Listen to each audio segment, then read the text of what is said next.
Okay then, ladies and gentlemen, as body heat is not going to be an issue in warming the room up, that's a good thing. Welcome to all of those of you who are both here and at home. Oh, I've got some echoes going on somewhere. That's normally me causing that. But before we go any further, I'm just going to ask Chris to cover off the usual domestics. Well, good afternoon and welcome to you all here at Hart District Council. We're not expecting any fire drills, so if something does happen, we will lead you out. The stairs are just behind the picture of King Charles over there, and we will take you down and gather on the views outside to make sure everybody is present. If anybody needs a bit of help getting up and down the stairs, please do let us know, and we have the FACC chairs to give you the ride of a lifetime down those chairs, down the stairs. Any other problems, do please let me know, and I shall do my best to assist you. As a memo to myself, just to remind everyone, when you are speaking, if you wouldn't mind making sure you press the old mic button and then switch yourself off afterwards.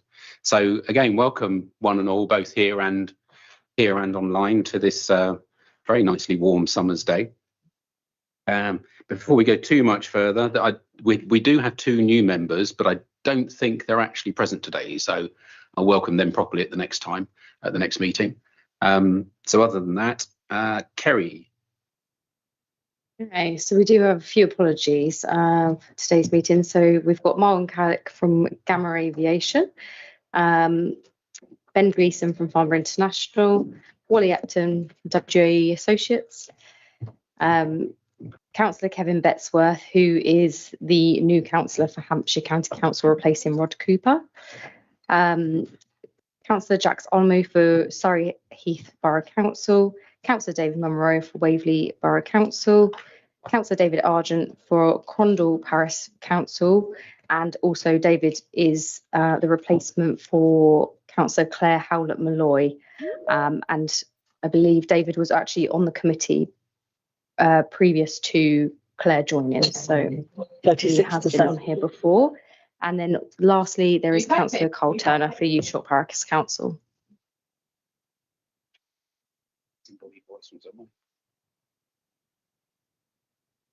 Okay, thank you very much. Does anybody else have any other apologies at all from anyone else? No? Thank you kindly. So moving on to item 3, minutes and actions of the last meeting held on the 1st of April. Most of the actions arising will actually be covered off by Gareth and myself, actually. I think there's 3 in total through the meeting. And so you've all had the papers showing the others. So unless there's any questions on those particularly, then we'll cover them off in the course of the meeting. He says looking around sort of virtually as well as for real. So, and we'll take the minutes as read. They were circulated and we've had no comments to come back on that. So I'll take those as read as well.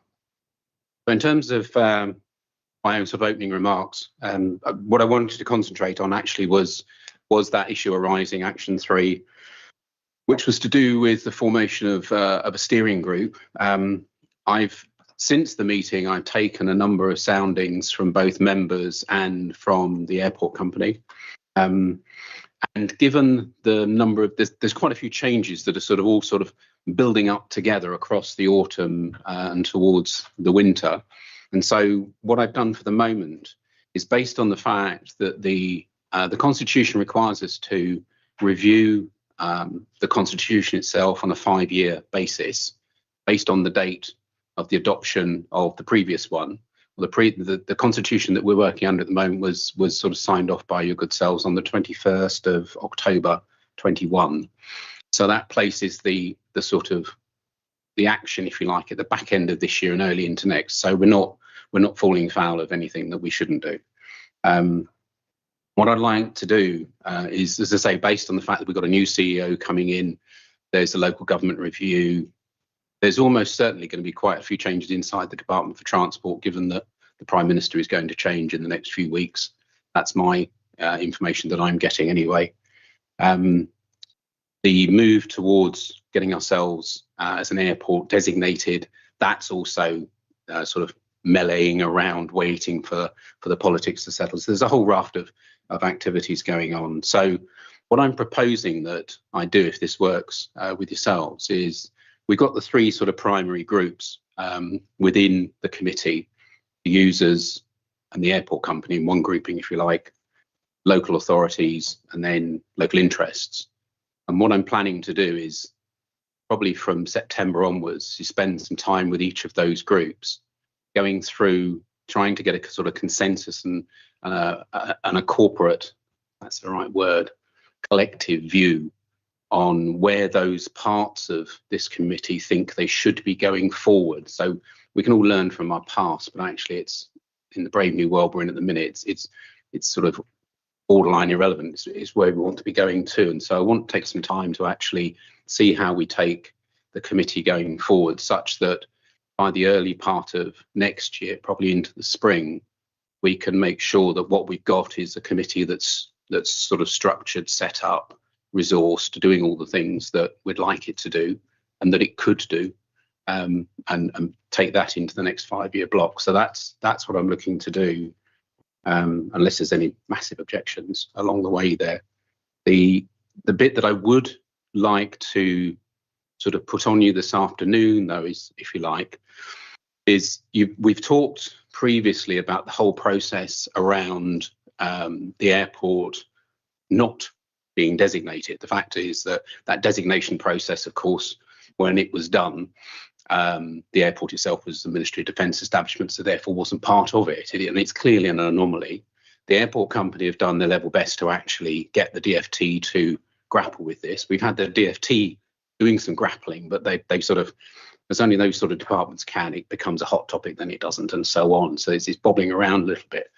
But the one bit of the equation that I'd like to be able to take into that, fight is the wrong word, but into that sort of equation, if you like, is that I'd like to be sure that I have the complete backing of the committee in the desire to make sure that the airport is designated. And I don't want to put words in anyone's mouth, but I can't think for a moment why anyone wouldn't support that action, because effectively what it does is it places the airport company in the position where it has a legal binding obligation in order to make sure that the duties of an ACC are fulfilled correctly, and. So it actually sorts things out in the correct fashion. But I just wanted to be clear that that is something that there's nobody that's actually vehemently opposed to it in any particular way. I'm not proposing to take a vote. I'm more sort of turning it around on its head and saying, rather like the old wedding piece, speak now or forever hold thy peace. But I just wanted, before I make that assumption, I just wanted to sort of lay it out there first off. So, yeah. Sorry, it's Richard Lucas from Ash Parish Council. Are there any disadvantages to being designated? I don't believe so. And the reason I say that is that kind of, this is not necessarily the right answer, but everybody else is. It's one of those, as I say, it's just an anomaly that really could have been squared away at some time previous, but it's just rather been forgotten over the years. And it's no, I don't believe there is, because I think, I mean, you could argue from the airport company's point of view, it binds them in a way in which they're not bound at the moment. But it's a pretty, the legislation itself and the wording of Section 35 is not the best document anyone ever wrote. But what it does do is it sets out that clear obligation for the airport company to ensure that it has in place appropriate measures in order to consult with this group. So, I mean, the group is constituted correctly at the moment and is perfectly functional. So it just really it signs it up. I don't, Simon, if you want to.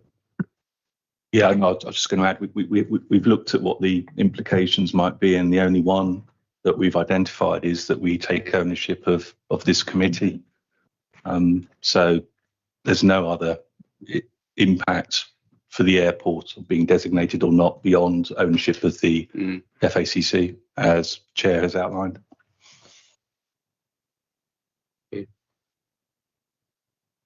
So I think we're probably into swiftly moving on territory then, if that's all right. Is that okay? Thank you. So with no further ado, I'll hand over to Simon. Oh, is that a? No, sorry, I thought there was a hand noise then. No, Simon, sorry. Thank you. Hi, everybody.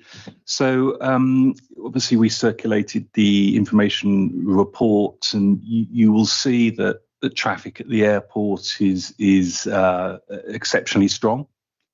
We're seeing great performance across all our key markets. Year to date, portable flights for May are up nearly 7% year on year, with weekday growth up around about 6% and non-weekday weekend growth up about 8%. So really, really strong traffic performance.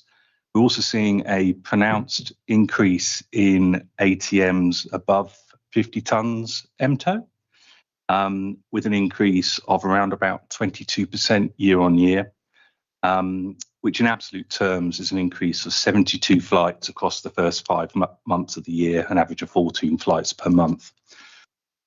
Now, this uplift in activity is absolutely consistent with our planning application assumptions, whereby growth is being driven both through capacity constraints at other airports, and also the increasing introduction of slightly heavier new generation aircraft in the weight range between 50 and 55 tonnes. So as we look across the year, if current trends continue, we expect our non-weekday cap of 8,900 flights, as well as the weight restriction of 270 flights on non-weekdays, be under pressure, and we will need to take measures to control demand and activity accordingly. And as I say, this is consistent with what we saw 3 years ago when we launched our planning application. And if we can't resolve the current planning constraints, this will have a knock-on punitive impact on all our based operators and business partners that I might remind the committee have brought significant inward investment and jobs to the local area. So on the planning application itself, you will know that we notified Rushmore Borough Council of our intent to file for non-determination. We formally did that last week. And why did we do that? The main reason is around timetable and the urgent need to bring a resolution to the planning application. And by following a non-determination route, we can get more certainty around that timetable. But for the record, and I want to be really clear, this action has nothing to do with our excellent relationship with Rushmore Borough Council or the proprietary of the way that the application has been dealt with. This is all about the ability of the business to take control of the timetable and bring some much needed certainty to the urgent situation that's now facing us and the risk of losing the economic opportunity that will come about from a growing and successful airport. So we're really at the crossroads of this opportunity. The airport is the largest local employment site. It is the biggest rates payer by far, and the economic gravitational pull of a growing, flourishing aviation cluster, we believe, are paramount to the prosperity of the region. So we'll talk about the planning in a little bit more detail shortly. One other matter I'd like to mention is the announcements around senior leadership changes that we've made at Farnborough Airport.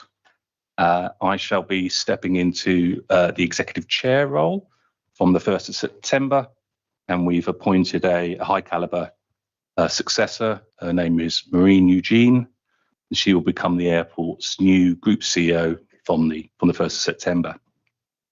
So as such, this will be my last consultative committee in my capacity as the CEO, and I'd like to thank the members for their support and constructive challenge over the last 6 years. Needless to say, Farnborough Airport is committed to open dialogue, open and proactive, productive consultation that underpins its long-term and successful future. That's my update, Chair. Thank you. Thank you. I've got a hand up from James Radley online.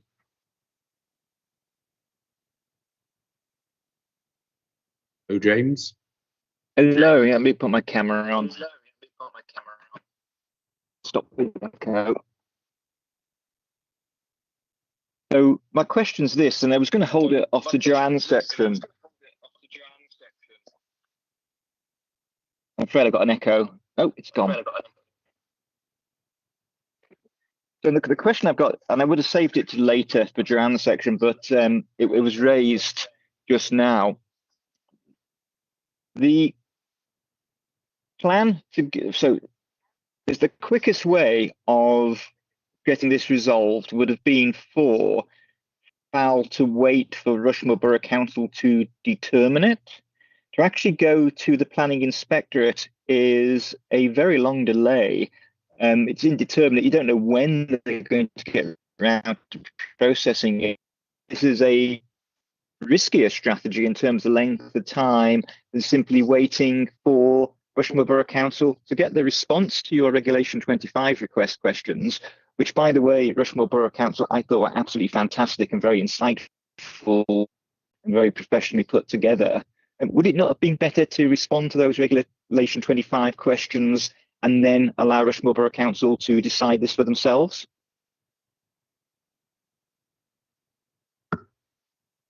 Yeah, thanks, James. So we will be responding to the Reg 25 questions as part of the formal filing. So Joe will make reference to that. So that will be in the next few weeks. I guess from our perspective, you know, we launched our first planning application over 3 years ago now. And I guess if one thing the process has taught us is there's nothing certain about a timetable at a local level that would give us enough assurity that we can get to a successful outcome on the application.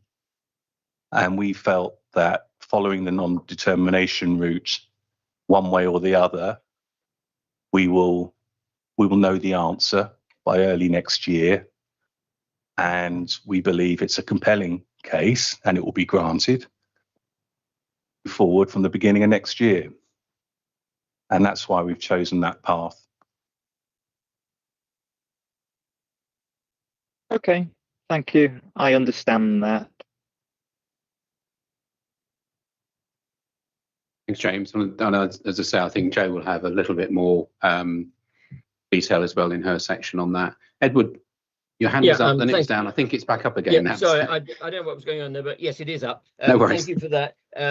Really, it was more, is it not the case that going the predetermination route does not preclude the Borough Council coming forward? It is a standard approach to concentrate minds, to keep the matters moving. Otherwise, from experience of 40 years of charter surveyor and chairing borough and planning committees, matters can drift, and the predetermination route does help all parties focus. Is that the case, or would you disagree with me? Thank you. I'd certainly say that it will gives a more prescribed path to a determination at the highest level required, and this process will require Rushmore to inform the planning inspectorate what it would have done. So that process will happen, and that will feed into the inquiry itself. I think for us, it's just the degree of certainty. And you know, when we launched the process 3 years ago, I thought it'd be done, a year and a half ago, and now we've got major operational and business issues because we haven't managed to resolve it. So we've elected to take, and I believe it's the optimal one. Okay, then. Thank you, Simon, for that. Thank you for the comments and the commentary. Unless there's any more questions, I'll move on to item 6, which is the Farnborough Airport reports. Gareth, you're on. 2 stops for you. Yeah, so I'll just quickly pull out some interesting information from the information report and the complaints report.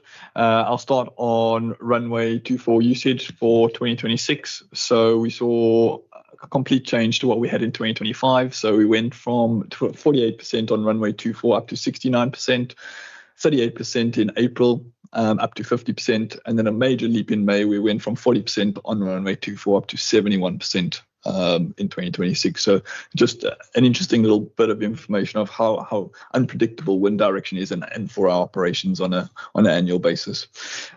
Within the complaints report, we had one new complainant each month, which is pretty standard. We had a couple more in June, obviously with the nicer weather, more windows and doors open, so that will be reflected in the next FACC report. So in general, compared to complaints, generally down 179 for the same period in 2025, down to 79 this year. 91, sorry. And then number of individuals, 47 down to 29. With one individual for the majority of the complaints at around 38%, and 5 individuals complained 75% of the time. Be sort of on the list of individuals who complained the most at the airport. You needed one complaint to be on that list during this period. So again, it shows the low level of complaints for the moment. And the 3 postcodes that had the most complaints or covered the most complaints was 85%, which covered Guildford, Waverley and Frimley. That's sort of the information report. So I don't know if there's any questions or statements on that first before I go on to the noise subgroup committee. I'm sorry. I'm just outside your sight line here. I don't know if you might have picked it up on the noise subcommittee, because I accept my apologies. But the noise abatement audit, there's March was 0 upheld, and then April and May we've got 2 upheld each month, which seemed to be quite a significant uptick, because normally there's none upheld month after month after month. So did these stand out as anything particular, or just new pilots who didn't know the drill? Yeah, so more often than not, it's new operators that are coming to the airport. It's either the first or second time that they've flown out of the airport that generates those types of breaches. But one of the actions that came out of the noise subgroup committee, which we'll bring to the next one and then filter into the FACC, is the number of breaches over the last 5 years that have been from based operators versus non-based operators, so we can get a picture of them.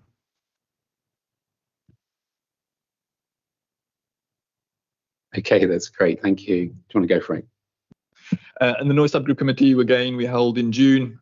We had another positive meeting with our pilot, Trevor Jones, who came in. He has obviously got over 14,000 hours of flying, which is, really commendable. But he brings a lot of experience into that meeting as well, that allows the committee to ask the relevant questions for that. So he obviously came in to talk around the forces that act on an aircraft, particularly around what makes the noise, which is obviously everything from your APU startups to landing gear deployments and the like. So again, it was an interesting piece there. Again, now that Chris has touched on it around noise abatement procedures. So exactly how the airport operates its noise abatement procedures in terms of we have predefined gates, and if an aircraft breaches it, it triggers a review of what's actually happened with that aircraft movement, so we can make sure that the aircraft operating out of Farnborough Airport are doing exactly what they should be doing. And for year to date, just as a bit of side information, we've had 0.04% of all our movements were a breach. So a very low number, and I think that number was 5. So again, very low numbers. We also then, within the noise abatement, obviously Pete and Rachel will then take it over to Liz next door to me, where they'll look to understand from a NATS perspective what actually went on in those operations, so we can understand from the pilot's perspective as well as from a NATS perspective how we can actually improve our operations if there are any opportunities for that. We also had a quick look at the Challenger 35, one of the aircraft most complained about.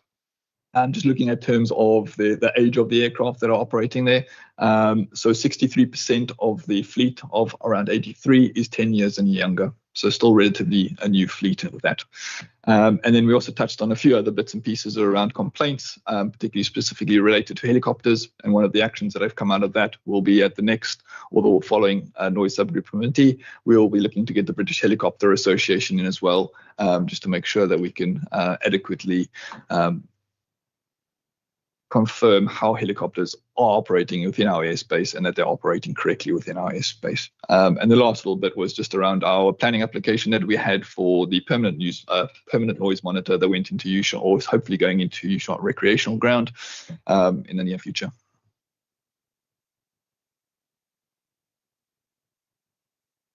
Thanks, Gareth. Oh, go for it, sir. Gareth, just a question on airfield hours of operation and what the cut-off is exactly.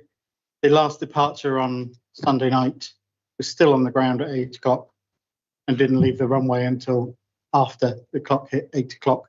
So what is the process? Because I read it as between 8 and 8. And is there any penalty on the captain of the aircraft if they leave after, as is common in airfields throughout Europe?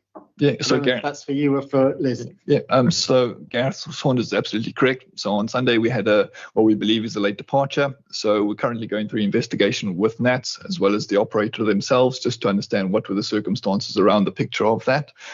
We have notified Rushmore Borough Council. We'll notify them of our findings as well. But for the moment, I can't comment too much. But we'll look to understand what were the scenarios behind that caused that movement. I'd appreciate it if you let us all know when you get an answer. Thank you.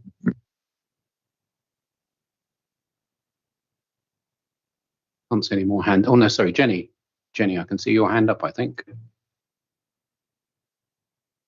Thank you very much. I have a couple of questions for Gareth on the information report, if I may.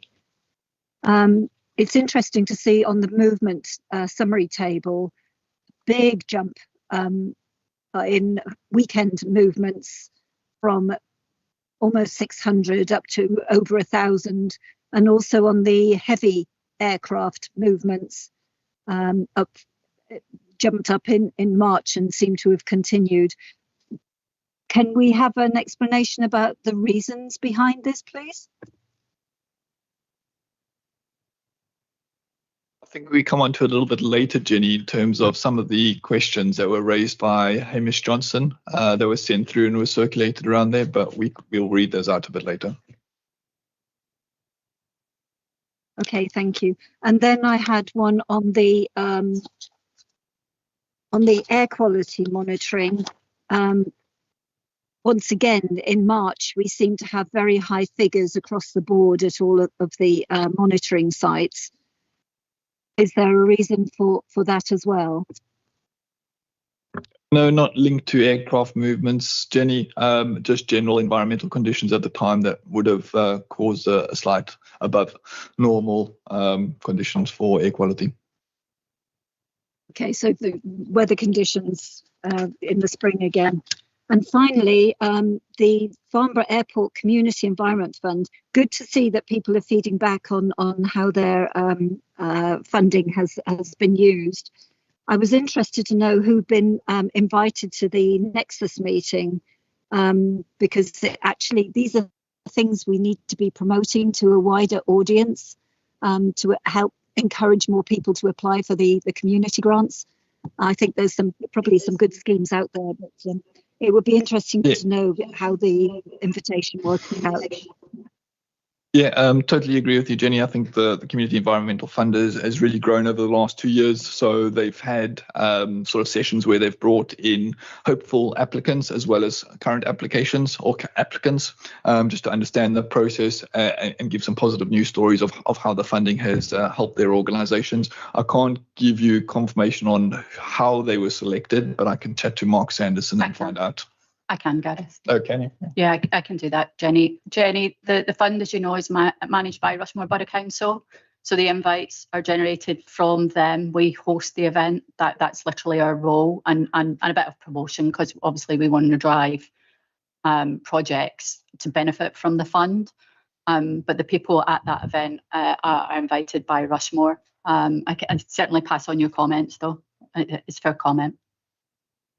Okay, that's fine. It's just, I think on maybe we could have an annual feedback session where a kind of bigger group are invited, and it just helps promote and get the idea that this fund is available into more people's heads. But that's great. Thank you.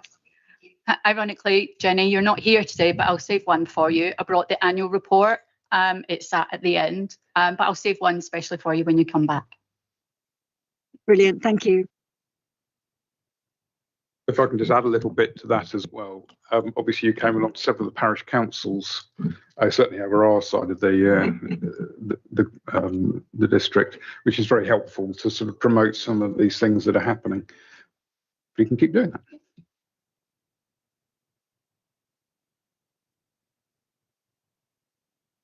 Right, I think I can't see any more hands either in here or virtually. So I think we can move on to what's rather nicely titled Specific Matters. Item 8, planning application update. Joe, it's yours.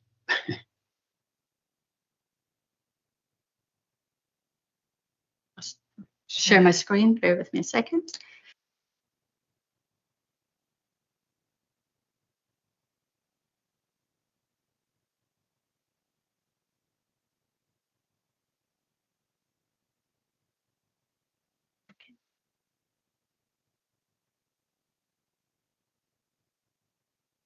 See that?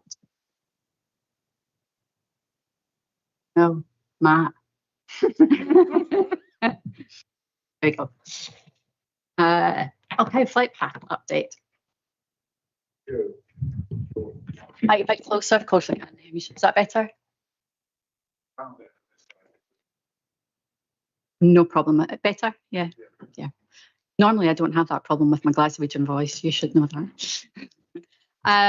Okay, so the status. I think you all know this, but for anyone that missed the headlines, on the 22nd of June, we advised Rushmore of our intent to appeal planning application. So that was informally, and we followed that up with the formal notification on the 29th. So that formal notification gets sent to the planning inspectorate and Rushmore at the same time.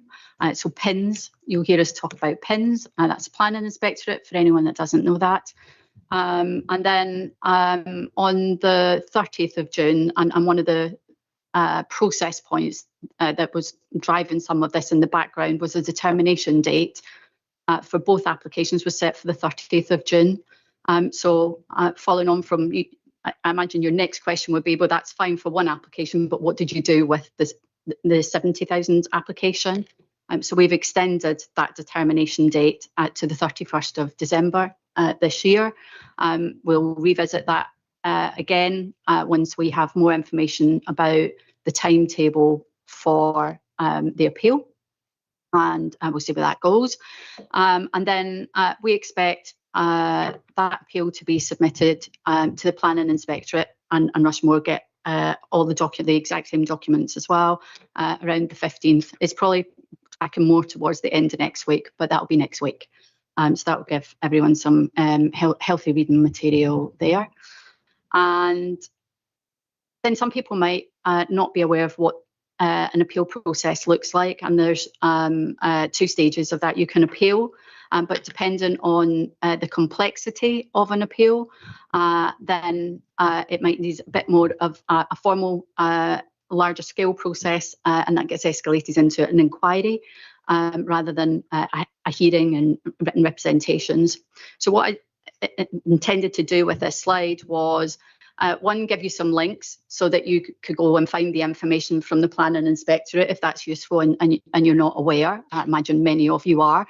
And within that, there are some really helpful process diagrams that just takes you through what happens from -1 to the start and takes you through the many weeks process down to the 26 weeks that they set out, or 28 weeks for an inquiry. So I've set out the inquiry appeal process here, and there's a link to that for you, but I'll send out the actual form as well when we send out the minutes, might be useful. In that process today, where are we? We're at pre-notification. So until we hit the start, which is when the planning inspectorate validate essentially the appeal, that's when the time clock starts essentially. So we're not quite there yet in terms of start time. They need to validate it first. But we'll submit the information next week, and we'll see where it goes from then. As we talked about, a question. Oh, okay, no problem. It's a very prescribed process, and we would hope that that would enable a decision within 26 to 28 weeks. And another question that I imagine might have come to some people's minds was, well, what happens to that Reg 25 response? Everybody's the questions were great, very well put, and interesting for us too. We've responded to all of those, and they'll be submitted as part of the appeal, so you'll be able to see what our answers would be to that, because I imagine you wanted to know what that was. Any questions, or Keith, you got anything to add on to that? Yeah, as a portfolio holder for planning housing. Okay, if you can press the button. Is that better? Yeah. Okay, Keith Dibble, yeah, the portfolio holder for housing planning and property at Rushmore. We met this morning and really just have a short statement to make. We would have preferred that this was determined locally, that we are considering our approach to the process, and we'll update on that following engagement with the planning inspector. As I say, we would have preferred local determination, but we are in contact with the PINs, and once we have that, we'll make a further statement. Thank you. That's great, thank you. Yes. Hello, can you just clarify, is this 25000615 or is it 2300794? 25. Okay. So Yeah, the 25 that's the big one. Is the... Oh no, it's the no, revised one. The one that keeps it within 50,000 movements. The one that starts 23 as in 2023 is the 70,000 application. So the appeal is for the 50 within the 50,000 movement cap. That's the one with the weekend movements, which increased to 13,500? Yes. Okay, thanks. Right, Keith, could I just, the statement that you've just had, is there sort of a short written version of that? Yes, yeah. If you've got that, brilliant. So Kerry can make sure we got that with the minutes. Thank you. Jules has got her hands So up. we've got Jules next, please. Hi there. Yes, sorry, just a point of clarification. So a member of Blackwater Valley Friends of the Earth spoke to the planning inspectorate last week, and they said, based on the information that they currently had, that they would be mindful not to grant an appeal. Can the airport can Joe give us an idea of if you have any certainty of whether they would or not? Haven't had any discussion with them, Jules. Right, because they said, yeah, they said they would be much more minded to pass it back to Rushmore Borough Council. Anyway, that's out of our remit, but it was just interesting that that's what they said last week. Okay, thank you for that. Any more questions around the table? It's glancing around, none online. So Joe, you're on to social value report update, please. Be prepared. The mood music changes. We do a lot of work in the community, and obviously a lot of that's with kids and Community Matters Partnership, who's our volunteering partner, if you like. They help facilitate a lot of our volunteering, but they also run the RAISE programme. If I can get the video to work, I thought you might quite like to see what some of this year's RAISE cohort had to say about their time. I'm hoping this works.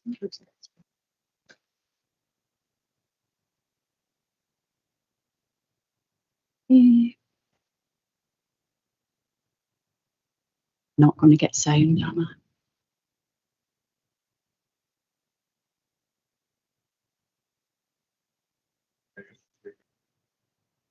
Okay.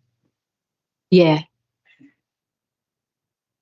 It's very ambitious. This is a lot braver than I would ever be. I'm really proud I got to that point. Start miming, sure.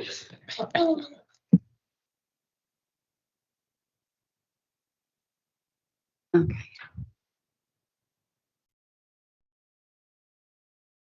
This is why we bring Matt. It is.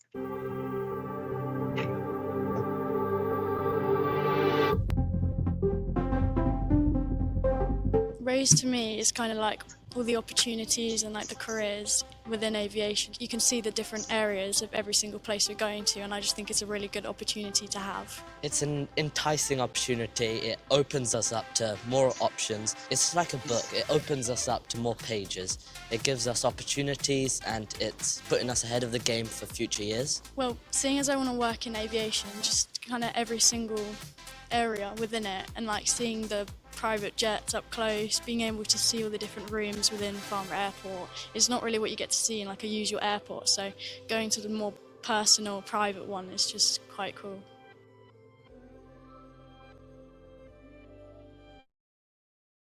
It was just a short snippet, but it's quite nice, I think, to see.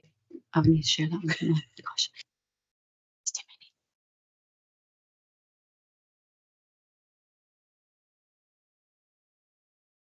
many. Yeah. It was just a short snippet, but really interesting what's come out of that for us. You can see how many kids are involved, it's about 15 or so in that raise cohort. 2 of them are now really banging on the door. They want to come and work with my team in August during the summer holidays. We're trying to see if we can make that work. It was to the people that were talking there that really want to work in aviation. They've been really inspired by Faye in particular, who is our apprentice, and she has been dubbed the honorary Raise ambassador. So she followed them through the whole journey, not just while they came to Farnborough Airport, so while they went out to 6 other businesses. So that worked really well, and something we'll look to grow into 2027 beyond that one cohort. Some other really fantastic work that's gone on. I've given you pictures because sometimes pictures speak 1,000 words. Top right, you've got, I think that is Cherrywood's, no, it's Ferns Primary Academy, and they learned about flight. So trying to inspire STEM and science and how things fly. So they came in and did the paper plane exercise, but they also managed to sneak on board an aircraft because Dassault were in the hangar and had an aircraft open, so they invited them on. So that doesn't happen very often, but it was really great. They had a lovely time. We were sponsors of Armed Forces Day. That's the next picture along. You see Faye the apprentice features a lot in these pictures. We wheel it out everywhere. And we shared offered to share our stand with the FACC Museum. So we had a lovely weekend with them, Armed Forces Day, and met so many people, had so many great conversations. It was fantastic. Last week, and amongst everything else, that was the week that I chose to do my volunteering week. I went out and painted Ash Lock with 10 or so other team members. It looks gorgeous. I don't know if you've driven past it, but it was hot, but it was a really good day out, and learned a lot about the canal. And I think we even got some more members for the canal out of the team as well, which is awesome. You can see a familiar face, apart from Faye, in the next point below is Pete, not with us today. He's out in the airfield with a very important task. And we've been running a waste tender, so we're going to change waste provider in August, which gives us a bit more of an opportunity to promote a lot of good value things on site, like recycling. So this was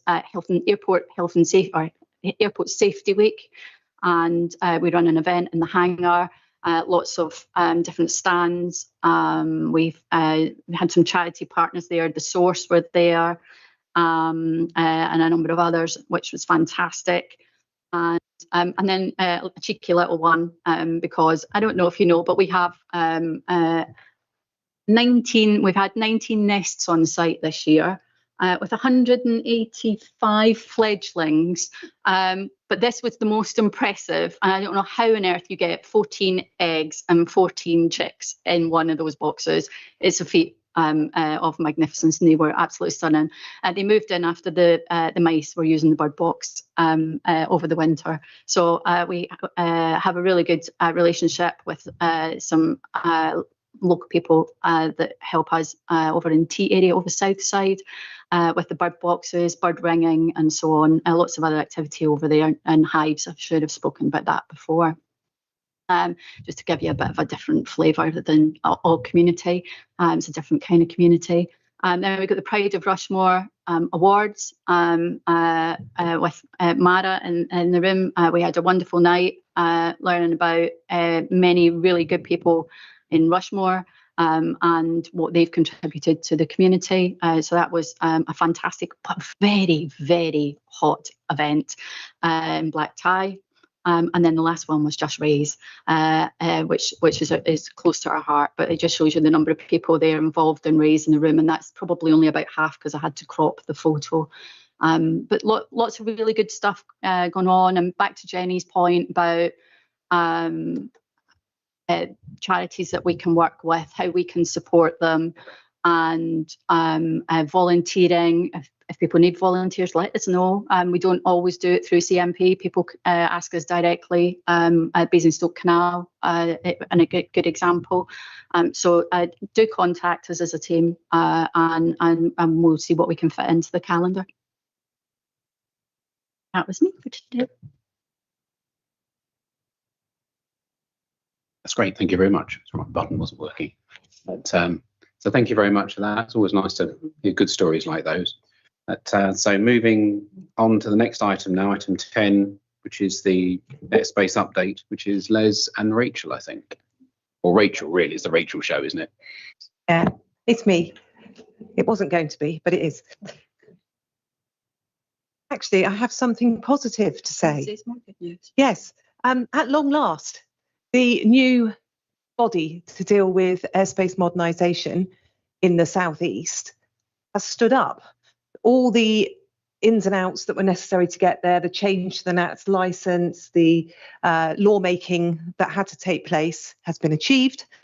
And as of the 6th of May, NATS have stood up the UK ADS, the UK Airspace Design Service. So it's really good, positive movement forward for airspace modernisation. Just so that you don't all run away and think that it's all going to happen really quickly.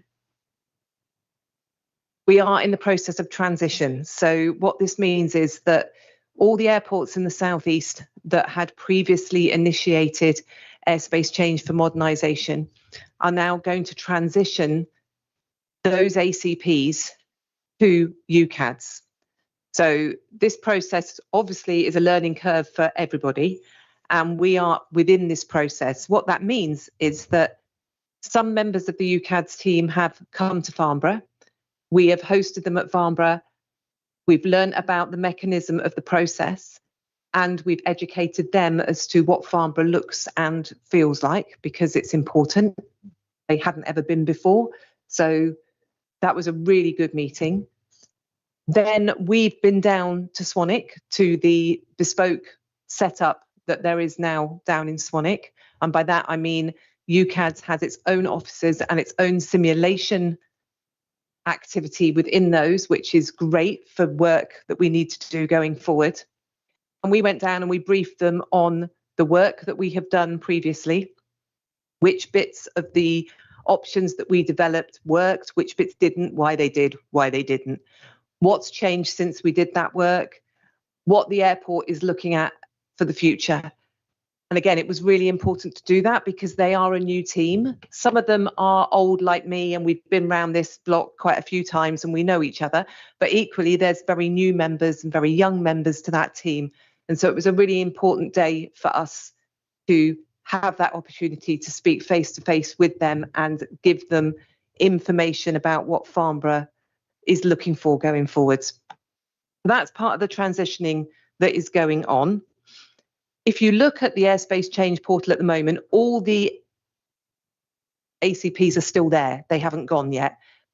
When they disappear off that portal, they will have been put into the new one airspace change that UCADS will be doing. But we're not there yet. It's got to go through some process. And equally, we still can't move forward completely because we're waiting for the Air Navigation Guidance 2026. And then after that, we're waiting for CAP 1616 to be updated. So the last industry update I had regarding both of those, it's obviously the DFT for the ANG and the CAA for the CAP.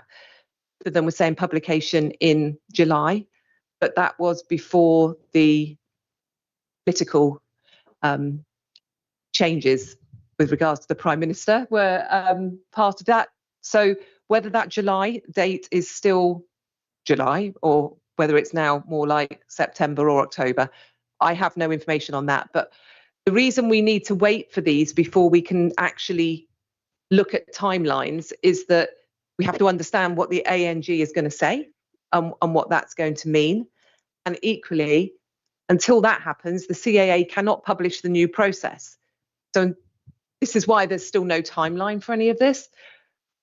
But it really is a step forward that we're now having these conversations and getting all the background information together so that when those things come out, we can actually understand what a timeline is going to look like and when we're going to need to do things and have the resources necessary to do them. So I am really quite pleased that it's moving in this direction.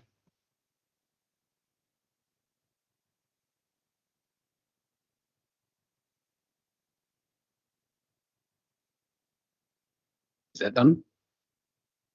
Edio, that's good. Thank you. Any questions around the table? See no hands. Oh, that's good. See no hands. Les, would you like to give us a few words about the air show? He says, chucking it at you. Yeah, Gareth's just arranging them. I just thought I'd throw that one in at random rather than say okay.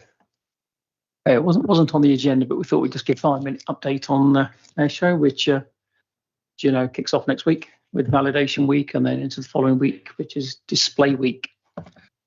I think we touched on this very quickly last time about everything we do on air show for the airfield is all around safety and compliance and assurance, because we have to make sure that we are safe, compliance, and everything we do ties into Farnborough International's plans and Rushmore Borough's plans as well. So all of these plans that I'll talk through shortly have all gone through assurance processes with the relevant people, stakeholders and regulators.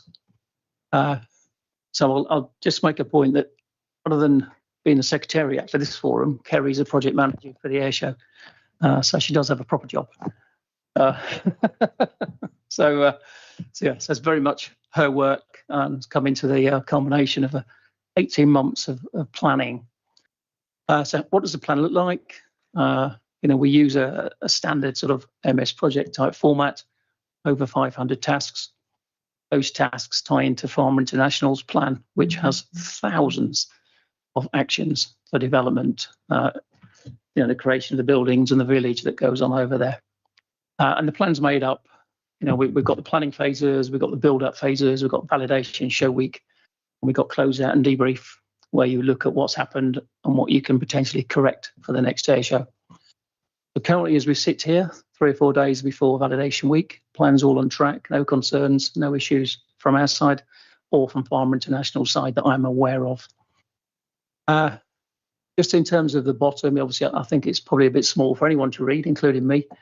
But the whole air show is governed by what they call CAP 403, which is special flight and displays regulations. So everything's governed by that, and we have to make sure that we comply with that. There's also air traffic procedures and a requirement to put controlled airspace in there, which we do. There's lots and lots of changes to the airfield. If you go over there and look now, you'll see all the how it's morphing into a different kind of airfield. Emergency orders, contingencies. As you can imagine, we've got a standard set of emergency business continuity plans for the airfield. All of those have to be changed and upgraded because effectively we've got different kind of aircraft that fly in and larger kind of aircraft that fly in. So that requires a different kind of response capability from the rescue and firefighting services, the police, ambulance. Security plans and threats. We are aware of the threat levels. It could change. We do keep an eye on that.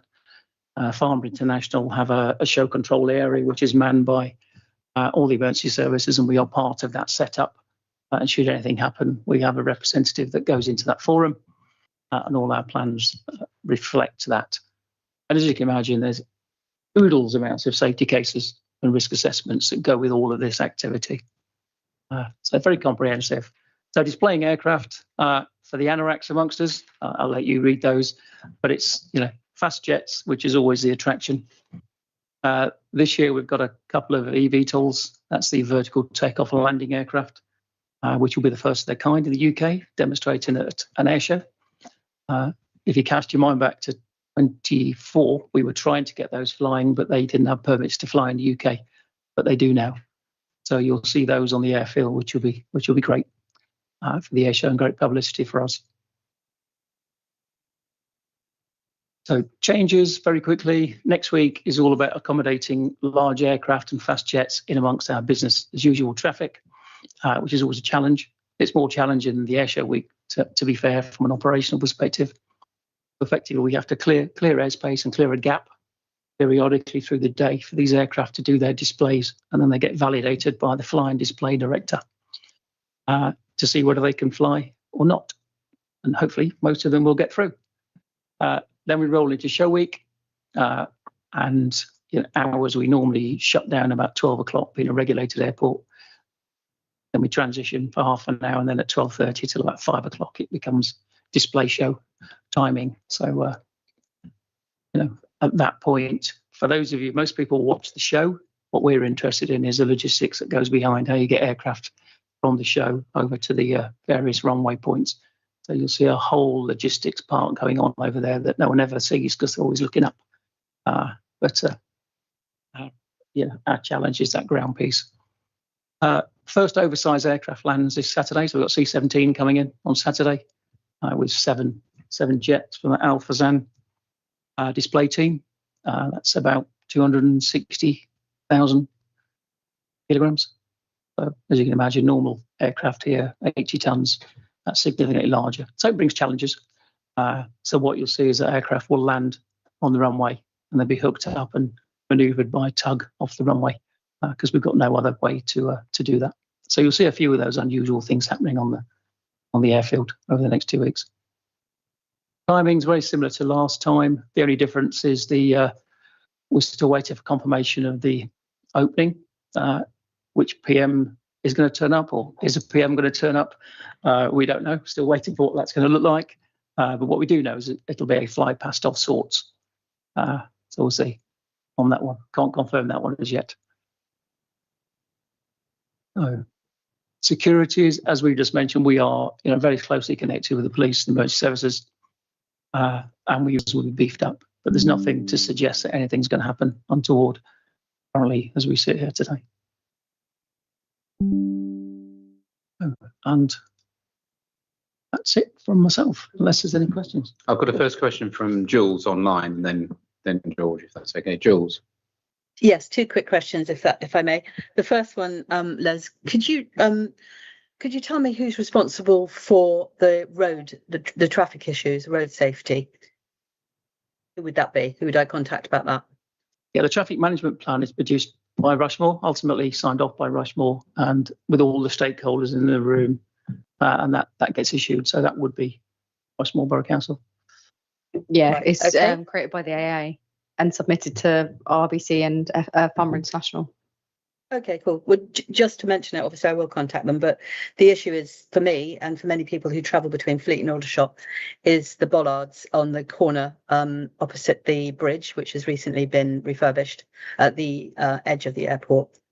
Apart from the recent fatality there, which I don't know if had any contact with the bollards, but the bollards are constantly out of place. I do phone the police whenever that happens and they do come along and put them back into place. But the last 2 days, they've been out of place every single time I've driven up and down that road, which obviously makes it more dangerous if you clip one. So I just thought I'd mention that so that people were aware. The other question that I had, and I'm not sure if this is for Les or who should answer this one, but I know that local residents have constantly been asking for some sort of estimate of emissions for the air show, and Farnborough International have either ignored them or said that they won't produce one. Do you think there's any chance of that ever happening? An estimate of the emissions? I think it would be difficult to see how we could do that, Jules, but we can take that away and give that some thought. Brilliant. I think some local residents would really appreciate that. Thank you very much if you could. Okay.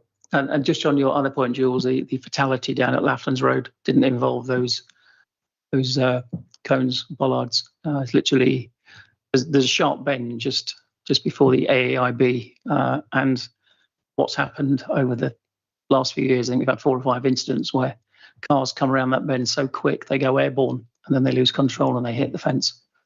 And unfortunately, the last one resulted in a fatality. Yes, thank you, Les. It's just that's where the bollards are, and if they're out of place, obviously that is an issue. But thank you very much.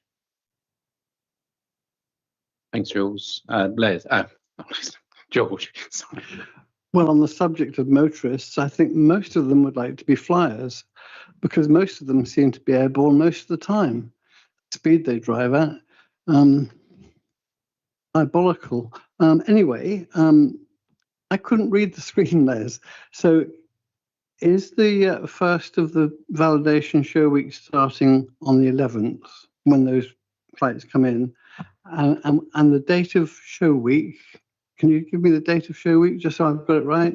Yes, so next Monday is the start of the validation flight. So it's the 13th. Yeah, but there are aircraft that fly in, i.e. the C-17, on the Saturday, 2 days away, to position aircraft for those displays. Because not all of them just fly over, some of them land and then take off from the airport. Yeah. And then the display week is the Monday after. 20th. 20th, yeah. So 20th to 24th. Oh, it's my anniversary day. So I have to go onto the website and look at tickets. That'd be good. What sort of time does it run from, roughly? The daily schedule? Yeah, the actual event's sort of 10 till 5-ish. The flying display starts around 12:30 each day. Differs slightly on Friday because Friday is more for the, they call it the academia week. So it's got students and cadets, and it's trying to encourage people to get into the industry. So lovely. Well, I think you've got some good weather for it. Thanks. Michelle. Yes. Yeah, that's there. Yeah. I mean, I was you say that the bridge was replaced, has been replaced, but the little pontoon bridge does sit to the right of it, so that's in place. Yeah, I think they'd love to do away with it and use the bridge, but that's not been agreed yet. Yeah. Oh no, sorry. I thought the Farnborough Road one is not there this year. Yeah, no, they've removed that. They're trying to redirect the traffic, the footfall out of North Camp slightly. So yeah, they've removed the bridge from Farnborough Road.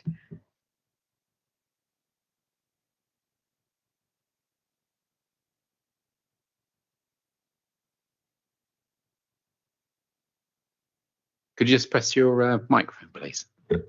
While you're talking about traffic on the roads around Farnborough, Cross Street Osborne Road is usually stacked up with people's hire cars, chauffeur-driven cars sitting there all day long. They're sitting out for residents.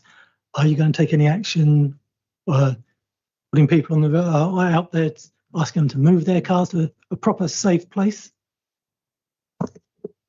As an airport, it wouldn't be our action to do, but we can feed that back to Farnborough International on your behalf. Happy to do that. Yeah, we keep being told that Farnborough International will deal with it. But okay, well, leave that with me. I'll take that one away, and I'll come back to you. Thanks, that Les.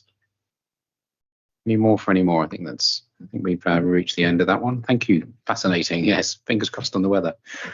So the final agenda item here are members' questions, of which there were a few, which I think, Gareth, you ended up answering these, didn't you? Do you want to? Thanks. Yeah, so we had the 4 questions came through, 3 from Hamish and 1 from Gareth Swanders. So Hamish's first question was that Jenny alluded to a little bit earlier, was around the total FAL movement in May was some 800 above the average for Jan to April. Could this be explained? So the Farnborough Airport response is every year May is always substantially above the average month for January to April. Same is true for Q2 and Q3 versus Q1 and Q4.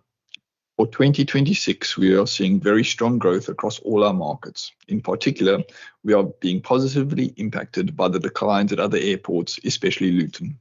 The effect of capacity constraints take hold. These trends were anticipated in our planning applications and are coming to fruition. Sorry, Hamish, could you just press your press the button? The answers that they gave to my questions I'm quite happy with. So I don't think we need to take them any further. Okay. Okay, that's fine. Thank you. So, Yeah. and they're published. So Yeah. thank you for that. Thank you, Hamish.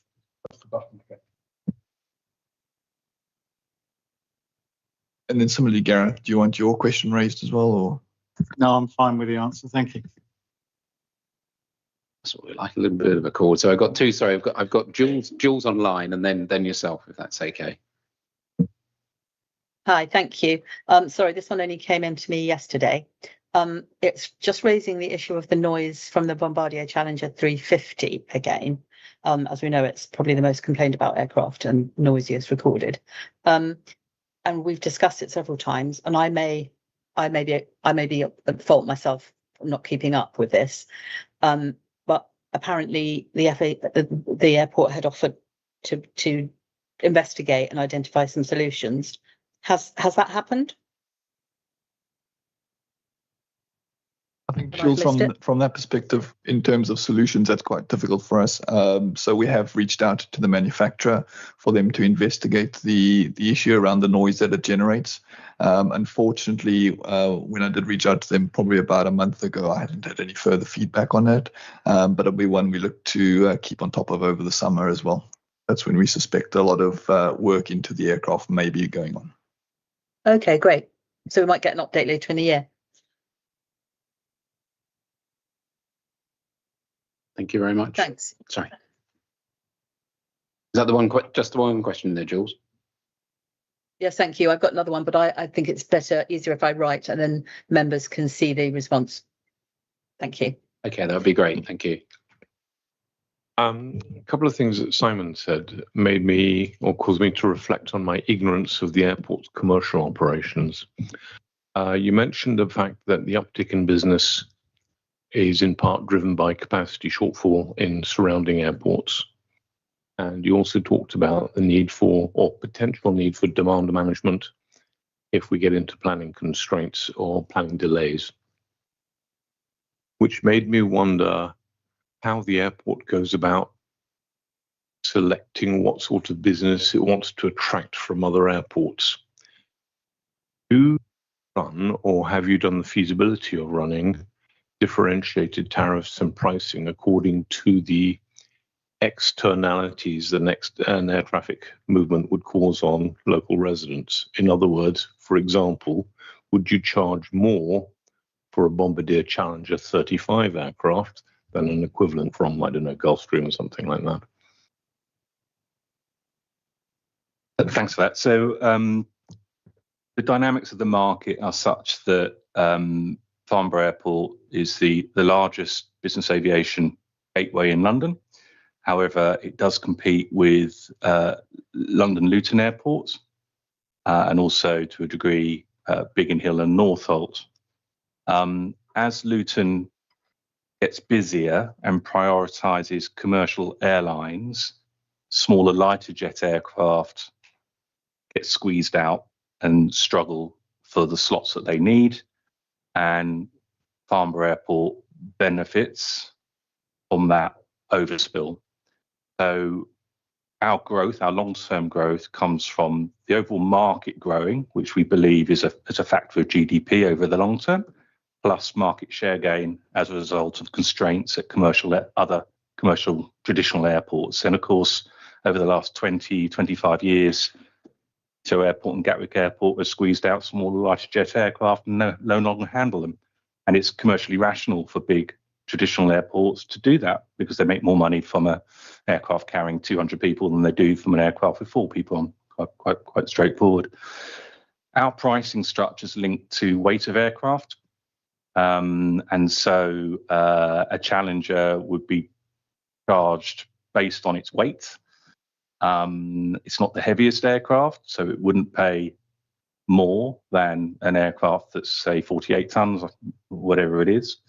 So we don't explicitly have discriminatory charging against that aircraft because we have more noise complaints against it.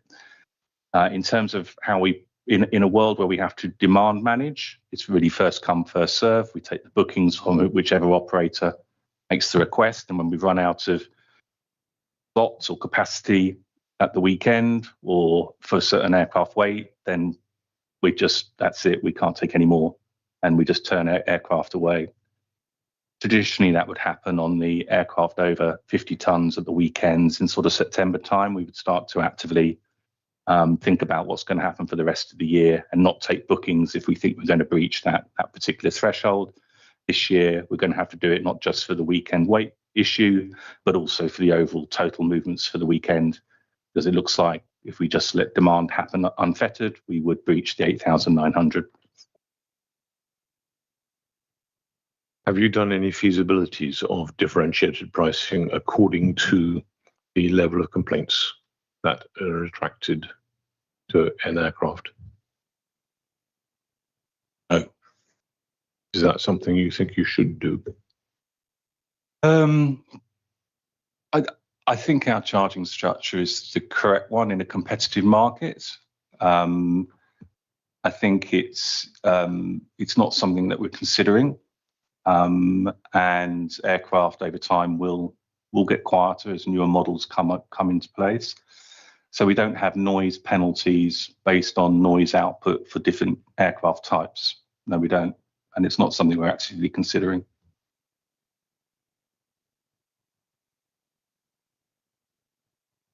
Okay, that's great. Thank you very much. I think I see no little hands sticking up online and none around the room, so sort of come to the end. If there are, certainly can. I'm just going to say, if there's any very last AOB type questions, please shout now. I wanted to ask what the position is of Farnborough Airport with regard to helicopters. I'm not aware of any helicopter movements in or out of the airport, but then I don't live around here. And whether Farnborough Airport have got any plans in the future for becoming a helicopter commuter hub. I'll tell you why I'm asking that question, because my daughter used to live near Marlow, and there's a small airport nearby, or airstrip, I'm not quite sure what it was. And they used to have a regular helicopter commuter run. And it was unbelievable in terms of disruptive. It was about every 20 minutes, and they're quite noisy, particularly if the wind's in the wrong direction and you get that chop-chop sort of effect. I just wondered what the position is of the airport concerning helicopters. Thank you. Yeah, we have a relatively low portion of helicopter flights. Commercially for us, helicopters aren't very attractive because as we charge on weight, they're lighter. A helicopter taking a slot that could be taken by an aircraft that would be higher yielding to us is more attractive. So commercially, we have no interest or proactive strategy to want to encourage helicopters. But yeah, it's always surprised me over the years that I've been in this role how little demand there is for helicopter connectivity into Farnborough. And it's just the way it is. I don't see any change to that over time. That sounds like very good news for people people living around the area, Simon. So thank you for that answer. Thanks. Thank you. And James, you get the and finally question. Well, it's not actually a question, it's a suggestion. Since this is the last meeting that we're going to have Simon, should we not, first of all, be voting a vote of thanks to thank him for his engagement with this committee and with us individually across his tenure, and to wish him the best of luck in his new role? That's very well said. Thank you. Only silence. Look at it. He's smiling. Thank you for that. Thanks, James. Thanks, everyone.